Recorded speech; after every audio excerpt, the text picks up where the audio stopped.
ஒரு நிமிஷம் bro. Pass பண்ணிட்டீங்களா? அது எப்படி நடந்தது?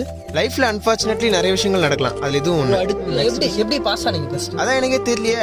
தெரிஞ்சிருந்தா நீங்க கேட்கறதுக்கு முன்னாடி சொல்லியிருக்க மாட்டேனா. சில விஷயங்கள் தெரியாம இருக்கிறது நல்லதுதான். உலகத்துல 7 விதமான அதிசயங்கள் இருக்குன்னு சொல்லுவாங்க. 8வது அதிசயமா நான் 12வது பாஸ் ஆனதை குறிச்சு வச்சுக்கோங்க. அடுத்த கொஸ்டின். நீங்க எல்லா சப்ஜெக்ட்லயுமே கரெக்டா பார்டர் மார்க் வாங்கி பாஸ் பண்ணிருக்கீங்க, அதுக்கு என்ன காரணம்? விட்டுதான். புரியல தம்பி. இல்ல, டெய்லி எக்ஸாம் அப்போ இந்தியா பார்டர்ல இன்ஜிடி குச்சினே படிச்சேன். அதனால தான் 12th எக்ஸாம்ல பார்டர் மார்க் வாங்கி பாஸ் ஆயிருக்கேன். இந்த பார்டருக்கு அந்த பார்டர் தான் காரணம். அடுத்த கேள்வி.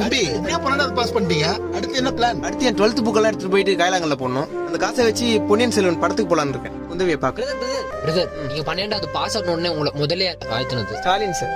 அப்படியா? ஆக்சுவலா ஒரு 1.5 மணி நேரம் பேசினாரு. எல்லாத்துக்குமே காரணம் யாருன்னே தெரியாத ஒரு பையன் பக்கத்துல பெஞ்ச்ல வந்து உட்கார்ந்தான். நிறைய விஷயங்கள் காட்டினான். உண்மையாவே ரொம்ப அவனுக்கு நான் நன்றியை தெரிவிச்சுக்கிறேன். வந்த பிரஸ் மீட்டுக்கு எல்லாருக்கும் நன்றி. ரொம்ப நன்றி.